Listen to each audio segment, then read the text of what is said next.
Hello friends, welcome to খেল দুনিয়া। আগামীকাল পাঞ্জাব এফসির বিরুদ্ধে গুরুত্বপূর্ণ ম্যাচে মাঠে নামছে মোহনবাগান। তো সেই মাঠে নামার আগেও মোহনবাগানের সামনে কিন্তু বড় একটা ধাক্কা খেতে হচ্ছে, কারণ মোহনবাগানের কোচ অ্যান্টনিও লোপেজ হাবাস তিনি কিন্তু দলের সাথে আজ পাঞ্জাব উড়ে যাননি। তো এখানে কিন্তু মোহনবাগান একটা বড় ধাক্কা খেয়েছে বলা যায়, কারণ চেন্নাই এফসি ম্যাচেই তোমরা সবাই দেখেছো যে হাবাস ডাগ আউটে না থাকার ফলটা কি হয়েছিল। ঠিকঠাক ডিসিশন নিতে পারেনি, ঠিকঠাক প্লেয়ার নামাতে পারেনি, যার কারণে কিন্তু মোহনবাগানকে ম্যাচটা হারতে হয়েছিল এবং ম্যাচটা হাতের বাইরে চলে গেছিল, এবং যার ফলে লিগ টেবিলেও কিন্তু তার প্রভাব পড়েছে। লিগ শিল্ড চ্যাম্পিয়ন হওয়ার জন্য কিন্তু এখন মোহনবাগানকে প্রত্যেকটা ম্যাচই জিততে হবে। তো হাবাসের যা এই মুহূর্তে কন্ডিশন, হাবাসের কিন্তু অসুস্থতা এখনো ঠিক হয়নি।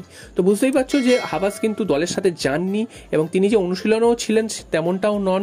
সহকারী কোচ তিনিই কিন্তু প্রেস কনফারেন্সে এসছেন, সমস্ত কিছু করেছেন। তবে এটা জানা যাচ্ছে কালকের যদি হাবাস ভালো থাকেন সেক্ষেত্রে কিন্তু ডাইরেক্ট তিনি যাবেন এবং টিমের সাথে কিন্তু তিনি মাঠে থাকবেন।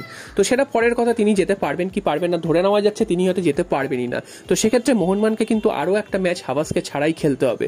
তো সেই জন্য কিন্তু মোহনবাগানের কাছে চ্যালেঞ্জটা কিন্তু আরও বেশি কঠিন হয়ে গেল, কারণ মোহনবাগানের যারা সহকারী কোচ রয়েছে তারা যে কোনো ডিসিশন নিতে পারে না সেটা তো স্পষ্টই হয়ে গেছে।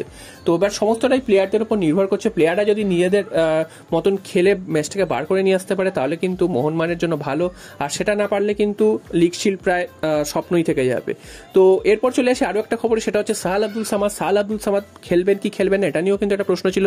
তো যেটা জানা যাচ্ছে সাহাল আব্দুল সামাদ তিনিও কিন্তু দলের সাথে যাননি, এবং তিনিও কিন্তু হয়তো পাঞ্জাব এফসি ম্যাচে তাকেও আমরা দেখতে পাবো না, এবং তিনি কিন্তু খেলবেন না, কারণ তিনি এখনও কিন্তু আনফিট রয়েছেন। এবং যেটা শোনা যাচ্ছে সাহাল আব্দুল সামাদকে কোনো রিস্ক নিতে চাইছে না, একেবারে মুম্বাই ম্যাচের জন্য তাকে তুলে রাখা হচ্ছে, তাকে পুরোপুরি একদম ফিট করিয়ে মুম্বাই ম্যাচে খেলানো হতে পারে, অর্থাৎ বেঙ্গালুরু এফসি ম্যাচেও হয়তো তাকে আমরা দেখতে পাবো না।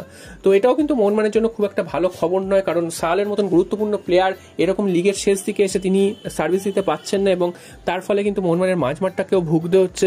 যদিও সেখানে অন্যান্য প্লেয়াররা রয়েছে, তবুও সাহাল আব্দুল সামাদ ইন্ডিয়ার অন্যতম সেরা মিডফিল্ডার, তো সেখানে তিনি খেলতে পারছেন না, সেটা কিন্তু মোহনবাগানের জন্য একটা কিন্তু অশনি সংকেত। তো দেখা যাক এইসব বাধা বিপত্তি অতিক্রম করে কালকের পাঞ্জাব এফসির বিরুদ্ধে তাদের ঘরের মাঠে পাঞ্জাবকে হারিয়ে আসতে পারে কিনা।